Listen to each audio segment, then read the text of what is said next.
Jai Gurudev. Today we are joined by two distinguished guests, an Art of Living senior faculty member and an officer of the Vedic Dharma Sansthan.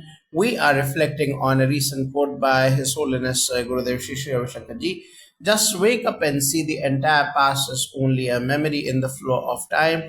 All events are dissolving. Let's begin by understanding the essence of this statement.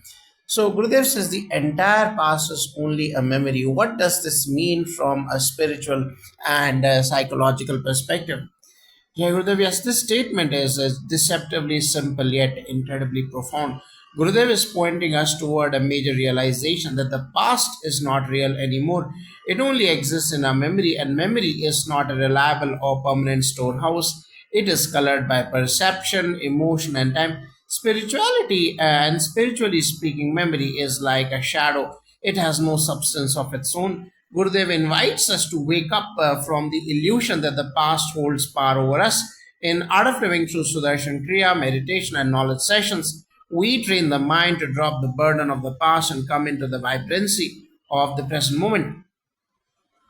So, how does the Vedic and from the and the Vedantic standpoint, how do you our scriptures view time and memory? Yes, in the Vedas, time is called Kala, and it's considered both a Devata, divine principle, and a vehicle of dissolution. The Yoga Vasistha beautifully says, Kala creates and Kala dissolves, and Kala alone dances in all forms. What Gurudev is saying aligns perfectly with the Advaita Vedanta. The past, future, and even present are projections of the mind. Only the self or Atman is timeless and changeless. When Gurudev says, all events are dissolving, he is echoing the non dual truth that everything in the relative world is in flux. The Bhagavad Gita reminds us, Nasto vidyate bhavo, that which is unreal has no being. Memory belongs to the unreal, the impermanent.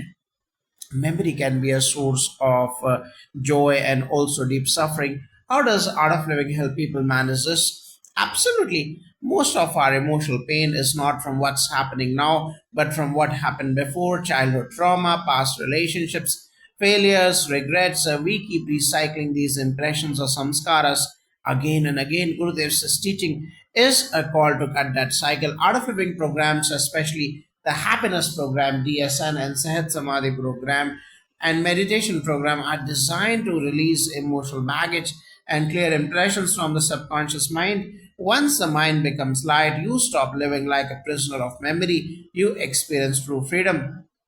Are there any scriptures or stories that reflect this dissolution of past events and detachment from memory?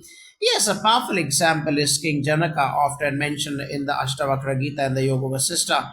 Though he ruled a kingdom, he remained detached from past successes or failures in the Mahabharata. Bhishma tells Yudhishthira, let go of the pain of the past. Dharma lies in the present action, not in the memory of what was. Also, sage Valmiki, once a bandit who was transformed by a single mantra, is past to dissolve not by forgetting it but by transcending its grip. This shows how in Vedic Dharma Sansthan memory is not clung to but purified. In yagyas and homas, we even symbolically offer past impressions into the sacred fire.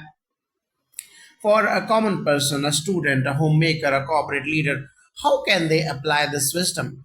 The key lies in awareness. Whenever you find yourself ruminating, stop and ask, is this event happening now or am I revisiting an old movie? Through daily breath work, seva, and satsang, you build the strength to let go. Gurudev often says you can't change the past, but you can drop it. In fact, gratitude for lessons learned is good, but repetitive mental suffering is like watching the same sad movie and trying every time. And we must teach our children this art early. In ancient Gurukulas, students were taught detachment, not indifference. They learn how to act in the world, yet not carry the past like a baggage. Today, that wisdom is being revived through organizations like Art of Living and the Vedic Dharma Sansthan. What final message would you give to seekers contemplating this quote? Remember, the past is a fading echo, the present is where life is alive. Gurudev's words are not to be merely admired, they are to be practiced. Wake up, breathe, smile, serve, and you will see that time is your friend, not your prison. In the river of time, nothing stays, and that's a gift. Because if the past doesn't bind you, then you are ever new, just like the self. Nitya Nutanam, or eternally fresh. Honor your memory, but don't live in it. Live from the self. Thank you both for sharing such illuminating insights. Truly, when we see that all events are dissolving in time, we realize our eternal nature. We wake up not to fear but to freedom, Jai Gurudev.